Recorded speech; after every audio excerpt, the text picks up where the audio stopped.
Bismillahirrahmanirrahim. Assalamualaikum warahmatullahi wabarakatuh. Alhamdulillahirabbil alamin wassalatu wassalamu ala asyrofil anbiya'i wal mursalin wa ala alihi wa sahbihi ajma'in.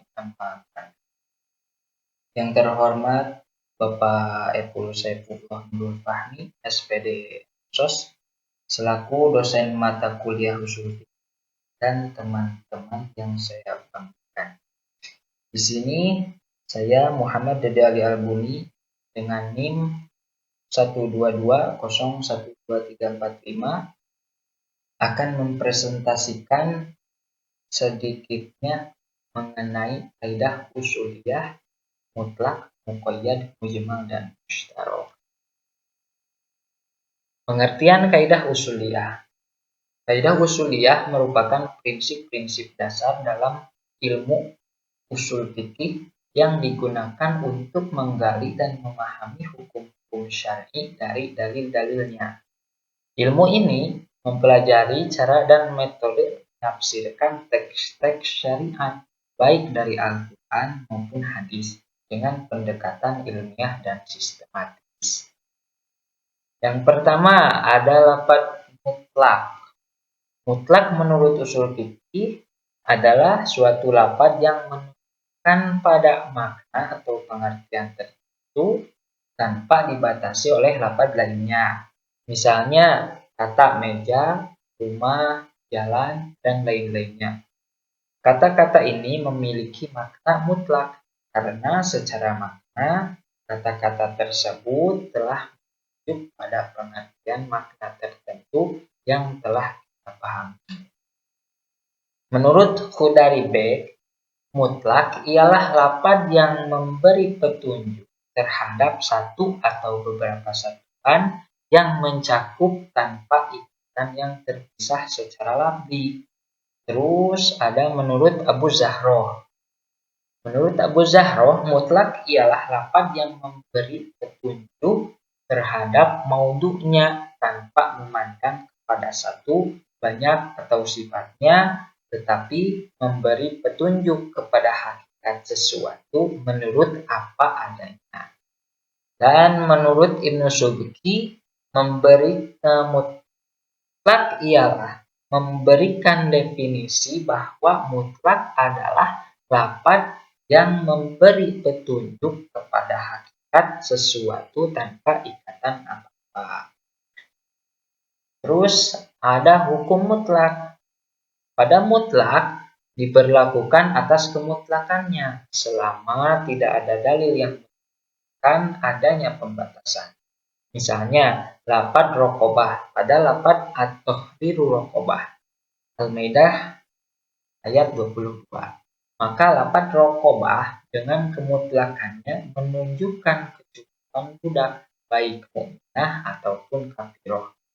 Jika ada dalil yang membatasi, maka kemutlakannya dibatasi atau ditakdi.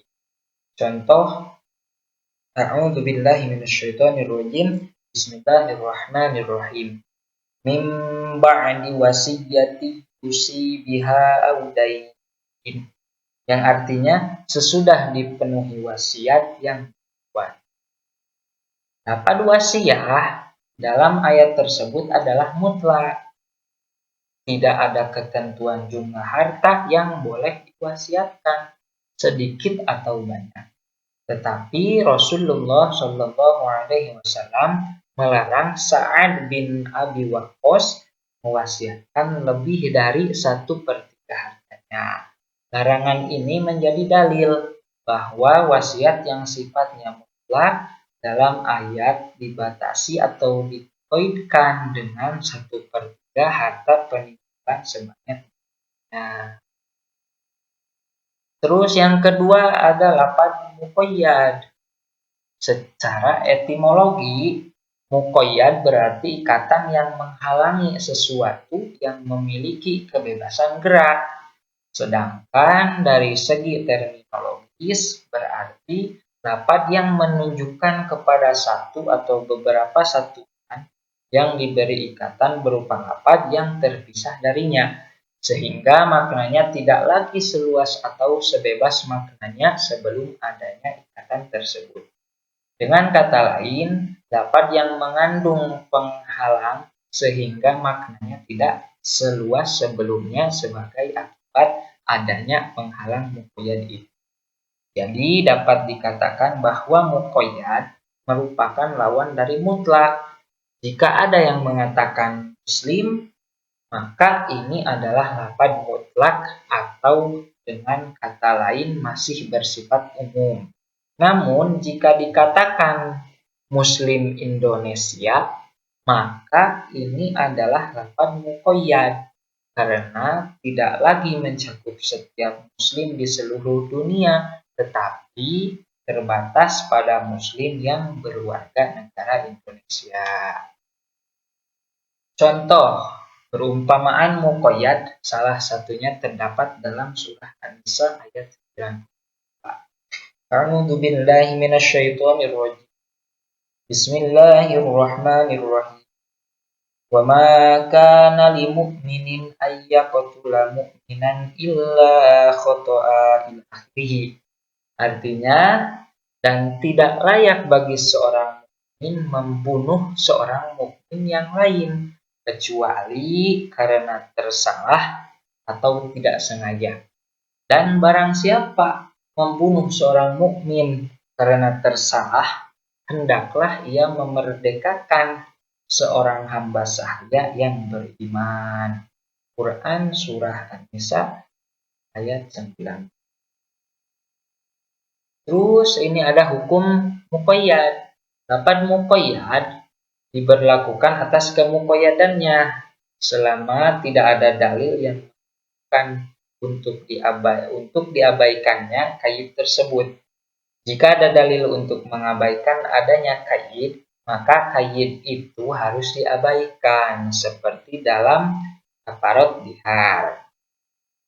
Bismillahirrahmanirrahim. Faman lam yajid fasiyamu syahraini mutatabi'aini min qabli an yatamassa. Artinya, barang siapa yang tidak memperoleh hamba itu, maka hendaklah ia berpuasa 2 bulan berturut-turut sebelum keduanya bersentuhan. Surah Al-Baqarah. Nah, yang ketiga ada lafaz mujmal. Secara bahasa, mujmal berarti samar-samar dan beragam atau. Sedangkan menurut istilah, lafaz yang maknanya tergantung pada lainnya, baik dalam menentukan salah satu maknanya atau menjelaskan tata caranya atau menjelaskan ukurannya. Kita langsung saja ke contoh lafaz mujmal. Di sini ada beberapa contoh lafaz mujmal. Di sini ada A, lafaz yang masih memerlukan lainnya untuk menentukan maknanya. Terdapat pada kata lafaz dalam bahasa Indonesia, misalnya memiliki 2 makna, yaitu lafaz perkumpulan dan tidak ada celah. Sedangkan dalam Al-Quran, misalnya pada surat Al-Baqarah ayat 228. A'udzu billahi minasyaitonir rajim. Bismillahirrahmanirrahim. Wal mutallaqatu yatarabbasna bi anfusihinna thalathata quru. Kata quru dalam ayat tersebut bisa berarti suci atau haid, sehingga untuk menentukan maknanya butuhkan dalil yang lain. Terus ada poin B, lafaz yang membutuhkan lainnya dalam menjelaskan tata caranya. Terdapat pada Quran Surah An-Nur ayat 56. Wa aqimus shalah. Kata as-shalah atau yang artinya mendirikan sholat dalam ayat di atas masih mujmal atau belum jelas karena tidak diketahui tata caranya, sehingga butuh dalil lain untuk memahami tata caranya. Begitu pula ayat-ayat haji dan puasa. Terus yang poin C, lafaz yang membutuhkan lainnya dalam menjelaskan ukurannya. Contoh pada Quran surah masih dalam Quran surah An-Nur ayat 5. Wa atuz zakah, yang artinya az-zakah kata perintah menunaikan zakat. Masih mujmal karena tidak diketahui ukurannya sehingga memahaminya masih diperlukan dalil lainnya. Dan yang terakhir ada lafaz mushtarok. Secara umum, munculnya lafaz mushtarok dalam bahasa sangat banyak sekali. Namun para ulama usul fikih telah merumuskan sebab-sebab yang paling mempengaruhi antara lain adalah 1. Bertemunya bahasa dari kabilah-kabilah Arab yang berbeda. Masing-masing kabilah berbeda dalam menggunakan suatu kata untuk menunjukkan satu makna, seperti perbedaan dalam pemakaian kata yad. Kata ini digunakan menunjukkan arti hasta secara sempurna, juga menunjukkan arti makna. Yang kedua, terjadinya perkembangan perluasan lafaz dari makna asal, seperti lafaz fatan yang asalnya bermakna logam atau barang tambang, selanjutnya digunakan untuk menunjukkan arti terjerumus dalam kesesatan. Terus yang ketiga, terjadinya makna yang memungkinkan antara makna hakiki dan majaz. Terus yang keempat, terjadinya makna yang memungkinkan diartikan antara makna hakiki dan makna istilah urfi, seperti kata-kata yang digunakan dalam istilah syara. Contoh lafaz as-sholah yang dalam arti bahasa bermakna doa, yang dalam istilah syara digunakan untuk arti ibadah tertentu. Dan yang poin terakhir atau yang kelima, asimilasi bahasa. Misalkan antara bahasa Arab dengan bahasa Persia. Kata al-hub bisa diartikan dengan kasih sayang, juga bisa diartikan sebagai cawan atau botol yang diisi air hasil asimilasi kedua bahasa tersebut.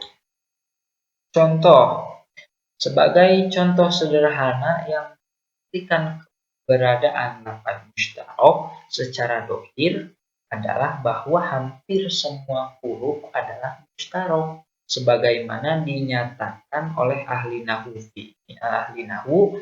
Fi'il madi memiliki dua makna istarok, yaitu doa dan khobar. Fi'il mudhari memiliki dua makna istarok, yaitu hal atau sekarang dan istiqbal atau akan datang. Apalagi isim akan jauh lebih banyak pola mushtarok. Ini juga ada hukum mushtarok. Yang A, apabila lafaz tersebut mengandung kebolehan terjadinya hanya mushtarok antara arti bahasa dan istilah syara, maka yang ditetapkan adalah arti istilah syara, kecuali ada indikasi yang menunjukkan bahwa yang dimaksud adalah arti dalam istilah bahasa. B. Apabila lafaz tersebut mengandung kebolehan terjadinya banyak arti, maka yang ditetapkan adalah salah satu arti saja dengan dalil-dalil atau qarinah yang menguatkan dan menunjukkan salah satu arti tersebut. Yang C, jika tidak ada qarinah yang dapat menguatkan salah satu arti lafaz tersebut, menurut golongan Hanafiyah harus dimauqufkan sampai adanya dalil yang dapat menguatkan salah satu arti. Kesimpulannya adalah kaidah usuliyah adalah prinsip dasar dalam ilmu usul fikih untuk menggali dan memahami hukum-hukum syar'i dari dalil-dalilnya. Terus lafaz mutlak menampilkan makna tertentu tanpa batasan. Hukum berlaku selama tidak ada dalil yang membatasi. Terus ada contoh lafaz wasiat tadi yang dibatasi oleh larangan Rasulullah Shallallahu Alaihi Wasallam. Terus ketiga lafaz muqayyad memiliki ikatan yang membatasi maknanya. Hukum berlaku selama tidak ada dalil yang mengabaikan ikatan. Contoh Quran Surah An-Nisa ayat 92 tentang larangan membunuh seorang mukmin. Yang keempat, lafaz mujmal. Maknanya tergantung pada lafaz lain untuk penjelasannya. Contoh kata rapat dan mendirikan sholat yang memerlukan penjelasan lebih lanjut. Terus yang terakhir, yang kelima, lafaz mustarak memiliki beberapa makna tergantung konteks dan hukum mewajibkan penentuan makna yang tepat berdasarkan dalil atau perintah. Mungkin sekian presentasi dari saya, kurang atau lebihnya. Wabillahi taufiq wal hidayah. Wassalamualaikum warahmatullahi wabarakatuh.